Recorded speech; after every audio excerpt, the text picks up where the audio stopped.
This video is going to be a little bit long and a little bit tough. You're probably going to have to pause and go back a couple times to see what I do and how I do it, because there's a lot to go through in this video. We're going to be talking about adjustments and adjustment layers, which are two similar but very different animals. And there's a lot of different things that we can do. So I'm going to start in the image menu for most of these things, and then I'm going to show you how adjustment layers work through the layers panel. Before I do that, I'll just explain. When I'm doing things in the image menu through adjustments, all these things are destructive.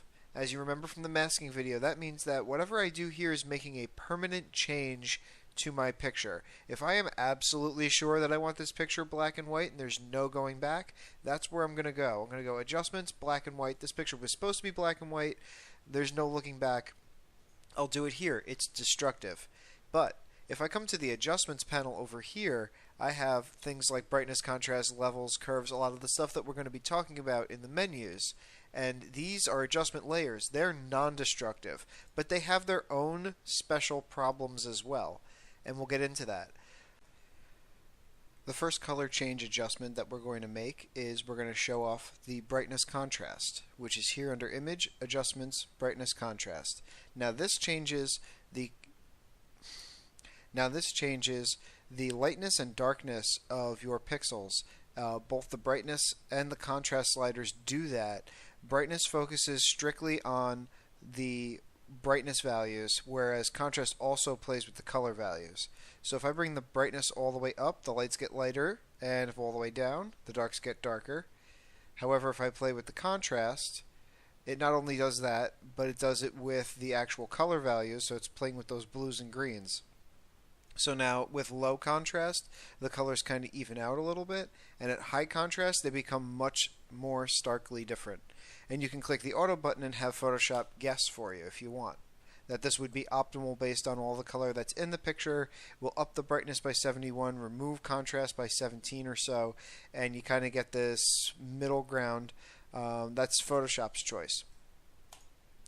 The alternative is you can do the adjustment layer, and you can do brightness contrast here. Now you see the difference is that my background is completely untouched, but it is adding a new layer on top of it. And that is now being played with here, which is a familiar looking panel, but this is non-destructive. So I can now do this. I'll do 71 again, and negative 17, just as it suggested before. It looks identical, but the difference here is that this is its own layer, and that is important. Can you imagine why it's important? Because it's undoable. I can decide later that I don't think I want this at all. Now the caveat with adjustment layers and all adjustment layers that we do is that this applies to everything that's underneath it. In Photoshop CS6, you cannot have this apply to just one layer if there's 40 layers underneath it. It will apply to all 40 layers underneath it. Yes, even if it's in a group, it will apply to everything underneath it. In addition to brightness and contrast, you can also use image, adjustments, levels to change the black and white point levels with superfine control.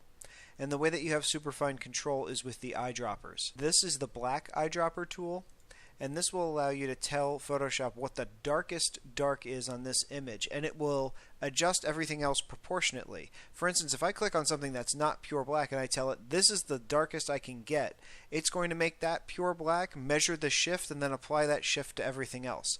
So for instance, if I click over here on this tree branch, you're not going to see much change. It only changed a little bit. However, if I were to click on her shirt and say this is the darkest point on my document, everything's going to disappear. Now the same with the white. I want the white to be, my purest white is to be about here on the tree.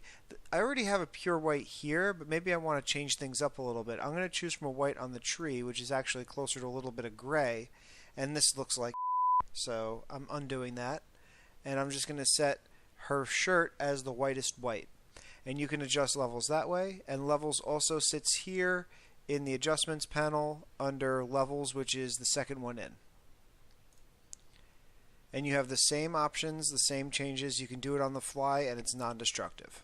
Next up on our list is black and white, and that is under Image, Adjustments, Black and White. Now before I click on this, I want you to take a good look at the picture. I think it's obvious. Almost every color in the color spectrum is represented on this picture. So when I click black and white, what it has done is taken all of the color out. So she looks fairly normal, which is, well, actually pretty surprising because the colors were so different. I thought it would show up on her face more. Well, let me uncheck preview real quick. And let me look at, I've got a little red over here, some red over here, some red over here, some red over here. I want that to show up more often. And I have a slider here just for reds. So I can play with how the reds are handled. And by making the reds darker, everywhere that red was in the picture is now becoming darker. So how it was before, it wasn't showing up all that much. But now as I play with the slider, I can decide I want red to show up more often. Now what was the middle stripe on her lip? That was blue. So now I'm going to play with blues, and I want blues to be brighter. Alternatively, you can take the non-destructive route, and you can make an adjustment layer here in the Adjustments panel. And it has all the same options that the Adjustments menu did, except this, as its own layer, is non-destructive, and it affects everything underneath it. You can click the Auto button. You can make that blue a little bit darker. And that is it, and it's just chilling there until you decide to get rid of it. Or if you want this change to be permanent, then you can select both of them and you can merge them together. And you can do this with any adjustment layer. If you're absolutely sure that this is exactly how you want it to look, you can merge the layers. But this is destructive. This is not undoable. Now the background lacks color. It's never coming back. And remember, as long as it is its own layer, it will remain a non-destructive effect on your picture. You can also make changes to the pixels in terms of their color value using Image, Adjustments, Hue Saturation. And in playing with this slider, it'll shift the color values of each pixel on your document in proportion to how much you move the slider. So what started as blue and green can become teal and a brownish wheat color. And if we bring it all the way down here, then we have orange skies and purple grass. If you play with the saturation, removing saturation essentially removes color, making it gray. And if we pump it all the way up, it makes it a neon purple. I don't recommend playing with the lightness slider because all that does is it adds like a black or white film on top of it. So as you move this slider, you simply start adding black to the top of your document. It doesn't look that great. No matter how I've tried to play with the lightness slider, it always ends up looking cheesy. So I would just say don't bother. Hue and saturation also lives in the adjustment panel over here, and you can do the same thing that you did there as a non-destructive layer. Another thing that hue saturation is good for is you can remove just one color from your document if necessary. Now, when dealing with digital photography, there's a concept called white balance. And it depends on the environment that you're in, but it will compensate if you have like fluorescent lighting or something to try and get the white of your document to look as white as possible. Now, in an environment with old school lights, your lighting may actually look a little bit yellow, and so the camera will compensate by adding some blue. And then what ends up happening here is this camera went outside without having the white balance being readjusted, and so that extra blue compensation was dropped on top of this picture instead of being readjusted so that the whites look white. So we have a really blue picture. Now check this out. If we come to Adjustments, Hue Saturation again, there's this little drop-down menu that says Master. And we can change it to cyans or blues or magentas. And this is a light blue, so I'm going to go with cyans. And I'm going to turn down the saturation of my cyans. And as I do so, the blue drops out of the picture. Now it doesn't look quite right, because now there's practically no blue in the picture, so I'm going to come to blues, and I'm going to pump the blues up a little bit and make them a little lighter, and my picture looks corrected. Sometimes you may find yourself having to change just a single color in your document. You might already be done with it, and somebody gives you some feedback going, you know, that would look a lot better if his hair was black. And you're like, you know what, I really think you might be right. Let's see what we can do about that. And instead of going all the way back through your document and digging through layers trying to find the hair color layer, and hopefully it's on its own layer, it might not be, in which case now we're going to have to find a way to isolate the orange color of his hair and change just that. And so Image, Adjustments, Replace Color is where you need to go for that. And this is a combination of a bunch of tools that you're already familiar with. For starters, the eyedropper tool is going to allow me to select the color that I want to change. Right now, all the stuff that's showing up on this little panel that's white is the color that it's going to change. So it looks like right now it's selecting black. It's selecting the outlines. I want just his hair. So I'm going to click, and there we go. Now we have the white of his hair is in this mask window. So anything that's white is color that's going to be changed. And we want to turn his hair per our client's request. We want to change it black. So I'm going to drop the lightness down to the floor. And there's our black. And I've got this orange halo around it because my picture is all pixelated because I pulled it off the internet. So we're going to play with the fuzziness. And the fuzziness plays with the tolerance on the edge of this white mask. And if I play with it too much, it'll start darkening his face as well, but that's about as close as I can get.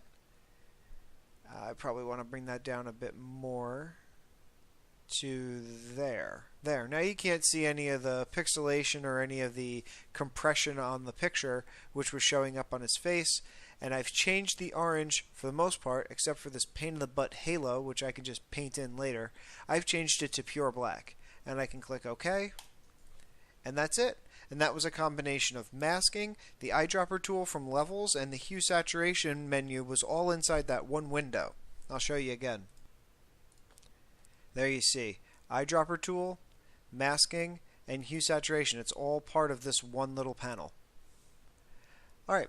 I haven't shown you everything, and I know that. There are a lot of things in the adjustments menu that you're going to be using, so I want you guys to really explore and just take a look around this program and really just start to understand what some things do. There's some really simple things in there that I glossed over, like inverting your document, which turns all the colors inside out and sometimes creates high-octane nightmare fuel. We've also got things that I haven't talked about, like color balance and HDR toning, which really makes pictures look awesome if you do it right. Alright, so I want you guys to play with this. If you have any questions, let me know.